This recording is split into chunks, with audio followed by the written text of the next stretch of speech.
What is up, Pooh Nation? Welcome back inside another edition of the Straight Up Saints podcast presented by Boot Crew Media and Makers Mark. And before I kind of get into I would say the heavy part of this episode, which is going to be about Terron Armstead, who just signed a 5-year contract with the Miami Dolphins. We're going to talk about what this means for the New Orleans Saints, thoughts on the loss that this could have, and whether or not it was the right move or smart move to let Terron Armstead go. I just want to say my thoughts are with everyone that was in New Orleans on Tuesday night. I saw there were some horrifying videos of tornado going through. Not entirely sure who was affected, but if you were affected by it or you know someone who was affected by it, my thoughts are with you. Obviously, that is something that is just horrifying to look at, even from someone far away from it. It's still really just it kind of hurts your stomach just watching it. So my thoughts are with you guys at this time. Now, right before this kind of started happening and these videos were circulating in the tornado, I saw it gets reported that Terron Armstead is going to the Miami Dolphins. It's a 5-year, $75 million deal. And, when you see those numbers, you think, man, that's actually kind of cheap for a guy like Terron Armstead. But it is worth noting if he hits his incentives, it turns into a 5-year, $87.5 million deal. A little bit more expensive.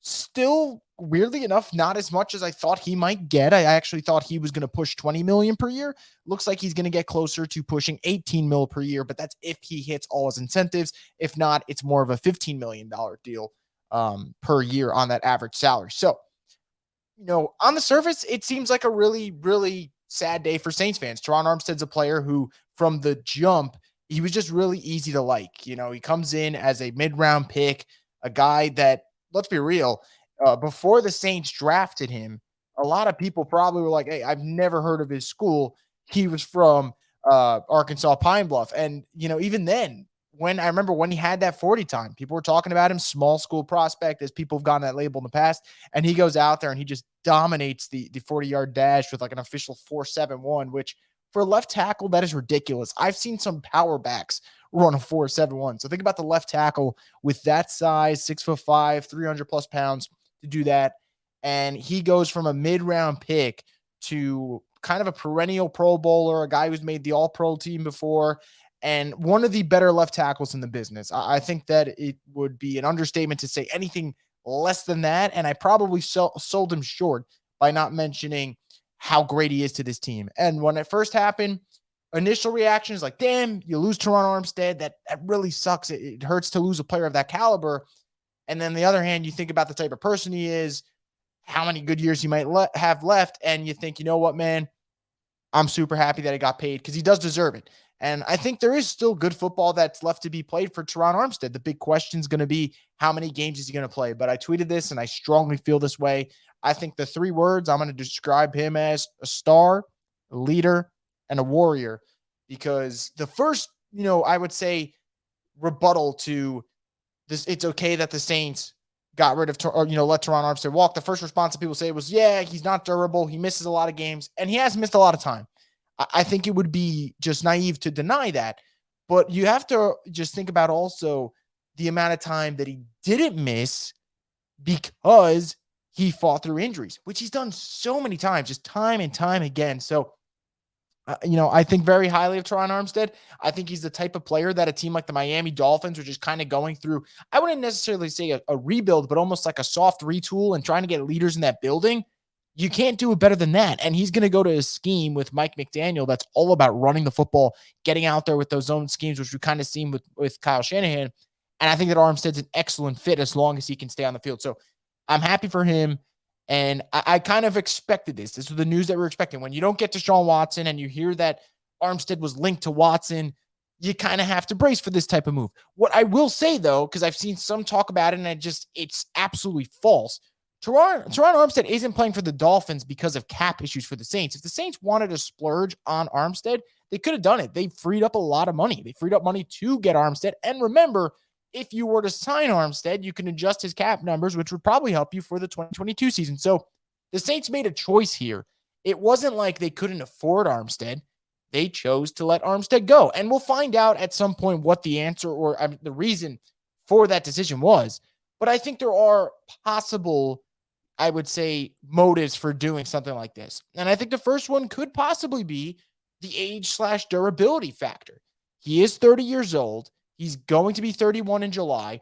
Maybe the Saints think, hey, he's got another 2, maybe 3 good years left. Do we want to commit for 5 years? That's a possibility. The durability part comes into it. He missed 9 games last season. And again, I'll say it every single time. Terron Armstead fought through more than we know in terms of just getting back, whether it's a torn pec or a hand injury or a shoulder injury or an arm injury or an ankle injury. I mean, the guy would just fight through injuries nonstop to make sure he can be out there on the field. So I give him credit for being a warrior. But if you're the Saints, every decision you ever make as a football club is either a football decision or an economic decision. And I think when it comes down to this, there is the financial aspect of how much do you want to commit to a player that is older and does miss time. And you also have to put into consideration the Saints have already invested considerable money in Andrews Pete. I know you just want to slam your phone or your computer wherever you're listening to me right now. I just said the Saints invested a considerable amount of money in Andrews Pete, and you probably want to slam something. And I don't blame you, to be honest. But they do have a lot of money invested in Andrews Pete. They have a lot of money invested in Ryan Ramczyk. And I think they soon will have a lot of money invested in Eric McCoy, who I think is one of the better centers in football. And most people agree with that. So I think for the Saints perspective, if you have money invested in 3 offensive linemen, maybe you don't want to go with the 4th. And that possibility could be the Saints having options for Armstead in terms of replacing him. I will give the Saints a lot of shit when I think that they don't set themselves up for success post Drew Brees at the quarterback spot. Or I'll give them trouble for saying, man, sometimes they don't have a plan at wide receiver, which they're kind of proving us all right again, although time will tell if they fix that. The offensive tackle spot, however, I would say is the one spot where I looked at it and I'm like, all right, man, the Saints actually have a pretty okay plan, like a plan that I could sit here today. And although they lost Terron Armstead, I'm not screaming the sky is falling. I would say that they do have Landon Young, a former 6th-round pick from last year's draft class, who was an all-SEC performer at Kentucky. Can he take those next steps? That is possible. I don't think it's impossible. Landon Young, you think about him as a 6th-rounder, you probably think that that's just a waste of a pick or he's not going to amount to much because he's a 6th-round pick. Who knows what happens there in those later rounds? He's a guy that balled out at Kentucky. So who's to say that he cannot take those next steps? And I did speak to one of his teammates who's going to be in the draft this year, Luke Fortner, a center from Kentucky. He spoke highly of Landon Young, said he's already gotten some tips as to what to expect at the next level. So who knows? Maybe Landon Young's not the guy, or is the guy, excuse me. But if he's not the guy, maybe James Hurst is the guy. And that's another option the Saints have given themselves, signing him to a 3-year extension last offseason, a guy who has had 20 starts over the last 2 seasons. Maybe he's the answer. But already off the rip, I've given you 2 players that the Saints have as potential replacements for the 2022 season. Are they going to be as good as Armstead? Hell no. But could they be holdovers? Could they get the job done and be serviceable? I think it's possible. And even let's say they don't like those 2 options, right? They can always draft one. I know that's going to be the one that makes people roll their eyes, but a Trevor Penning from Northern Iowa, he kind of checks off a lot of boxes for the Saints, has that tough mentality, checks off the athletic scores that they love. And they love those RAS scores all the time. I mean, they used it for last year's draft basically on every single pick. He checks off a lot of boxes, shined at the Senior Bowl, shined at the NFL Combine, got some work in at his pro day with the Saints offensive line coach. I just think that that's something that it's another possibility that they set themselves up for, which is a good thing. Like, I'm not saying they should draft Trevor Penning from Northern Iowa. I'll just sit here banging the table every single day that I would go wide receiver. If you feel really comfortable and you don't like this quarterback class, yeah, go get wide receiver. Go get your current quarterback another weapon. I think that'd be a good idea. But I'm not going to rule out them possibly drafting Trevor Penning. I think that it is something that we have to consider. That said, there is another scenario, and this might be the most likely one, and maybe the Saints were kind of laying down the groundwork for this. When the Saints signed Ryan Ramczyk to his massive contract extension, there was a deal for a one-time $1 million incentive per ESPN's Field Yates that ties to him being named a first or second team all-pro player specifically at left tackle. So his salary in his remaining years would escalate by $1 million. So about $6 million would be available for him to gain in incentives. That's tied to him playing left tackle. Also remember, Ryan Ramczyk, although he's played left tackle for the majority, I almost said majority, the majority of his NFL career back at Wisconsin, this is a guy who could and did play left tackle. So I think that for the Saints, could you kick Armstead over to the left side? Ramczyk over to replace Armstead on the left side? I think that is very possible. I think Ramczyk could potentially do that. And when you see an incentive like that in his previous contract, he's played left tackle before. I think that could be it. And remember why Ramczyk kind of got thrown into the right tackle spot, right? You had Zach Strief go down early. And when Zach Strief went down early, you had no choice but to put Ramczyk at right tackle. And maybe the plan from the jump was always going to be him at right tackle anyway, because Armstead was just firmly in his prime. But that just kind of expedited the process of him going to right tackle. So I think that the Saints have an option there with Ramczyk to move to left tackle. And if you put Ramczyk to left tackle, I think you feel an awfully lot more comfortable about James Hurst or Landon Young at right tackle, because you just historically speaking, it is easier for, let's say, the right tackle, or you feel more comfortable with the right tackle being the weaker of the two options compared to the guy blocking and protecting the quarterback's blind side. That's just kind of how football's been for generations. I don't know if that's ever going to stop anytime soon. So it could be Landon Young at left tackle. It could be James Hurst at left tackle. It could be Trevor Penning or another offensive tackle the Saints like in this class. Hell, it could be a mid-round guy that they like. They got Armstead in the mid-rounds. Maybe they get another day two guy. Those are possibilities. And there also is the possibility of flipping Ramczyk from right tackle to left tackle and getting Hurst or Landon Young at right tackle.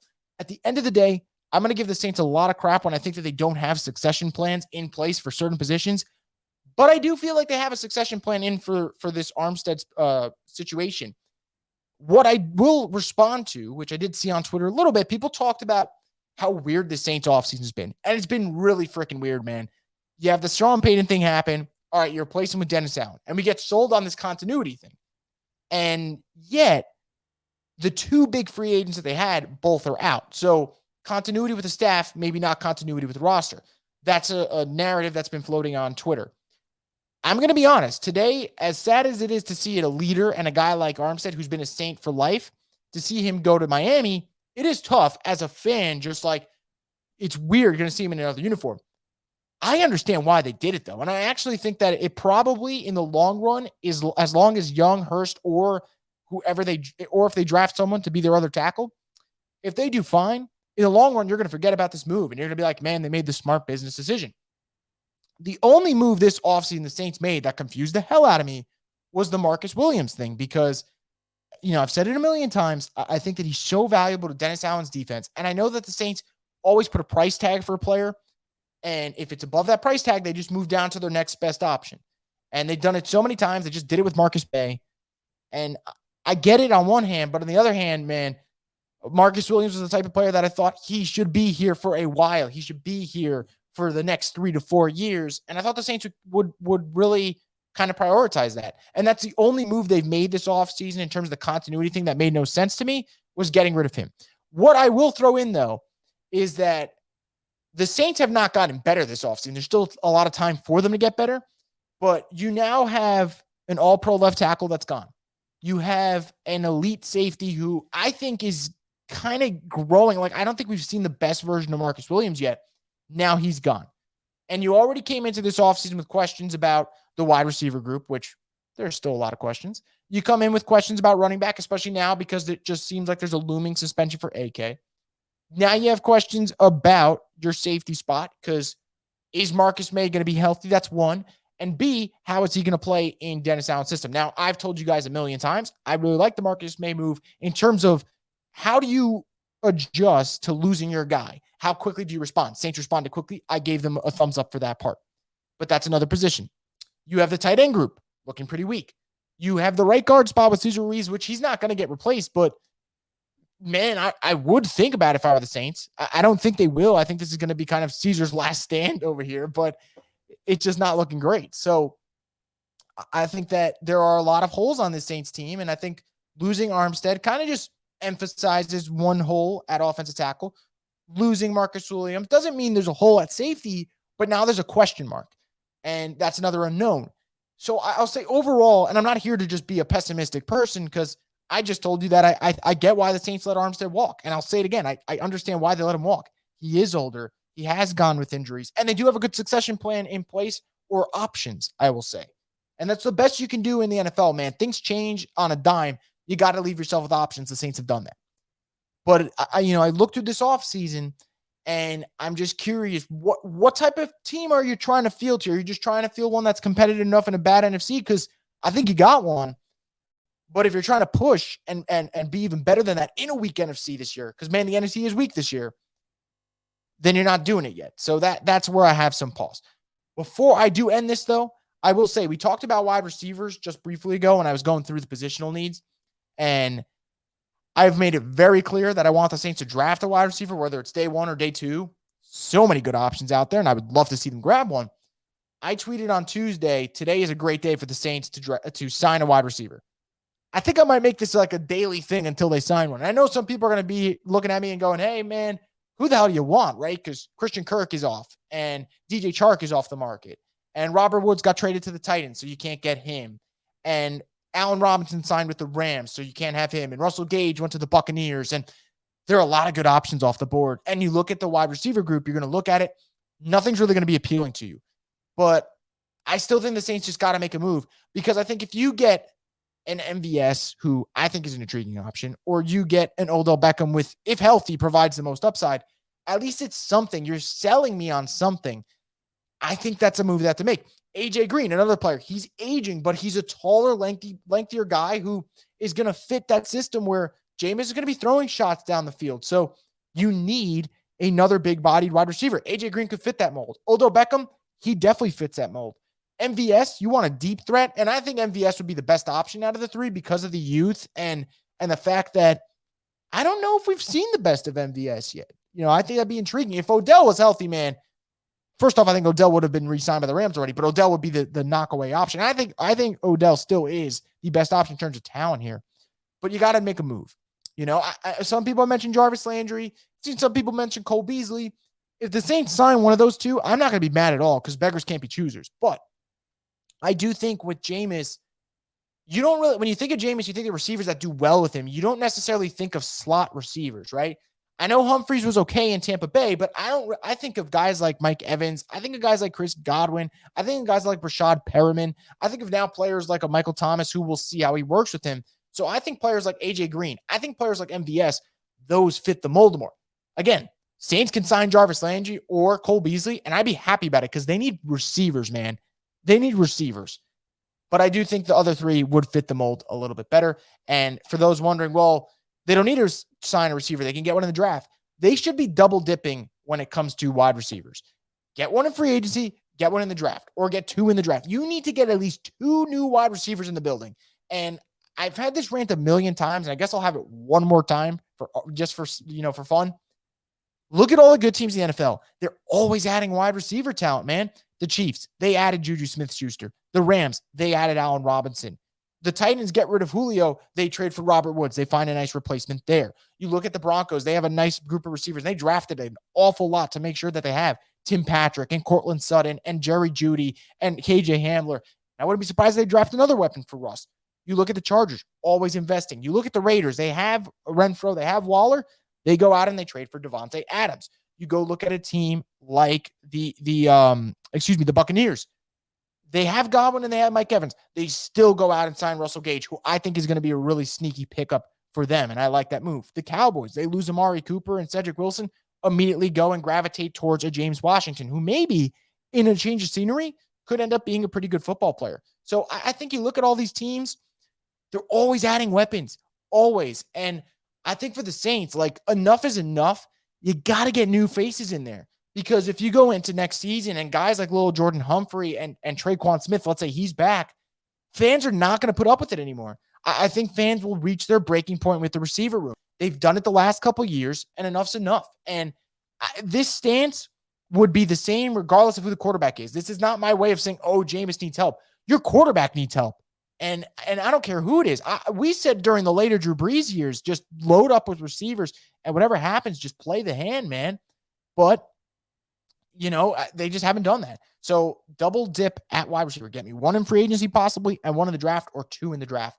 They got to invest in that position, though. Wide receivers are never going to be more valuable than they are today. Maybe they'll be more valuable tomorrow. I don't know. But they continue to increase in value, and I think the Saints have to start addressing that. So we'll see what happens there. But I'll kind of wrap it up on that rant because, man, I'm getting tired of this wide receiver room. Before I go, though, I do want to say that Boo Crew Media has come up with some pretty cool / subtle shirts, I would say, for the Straight Up Saints podcast. I'll start wearing them on these videos and streams coming very soon once I get them to me. But They're pretty neat. You guys can check them out if you guys want to just look at them or get one yourself. Obviously, you can go to boocrewmedia.com/shop. It'll be on the second page. There's a white shirt and a black shirt. It's pretty cool. Obviously, Saints themed. Saints color themed, I should say. It'd be a little weird if it wasn't, considering it's a straight up Saints podcast. But if you guys want to check it out, you can go to boocrewmedia.com/shop. It's on the second page. If you want to get yourself one, you can check one out as well. They're going to do a pre-sale and then they're going to ship them out. So if you guys want to support the podcast and get a shirt, and also it looks pretty cool, obviously, and you're just repping the Saints while also repping a podcast, I think it's pretty cool. So check it out if you want. But that's going to do it for this particular edition of the Straight Up Saints podcast. If more news happens this week, I'll be more than happy to come on here and chat more Saints football with you guys. As always, if you have any comments, leave them on YouTube. I can get back to them if you have a question for me, or just hit me up on Twitter. I can get back to you there. But that's going to do it for this episode. Again, thank you so much for listening to this edition of the Straight Up Saints podcast, the destination for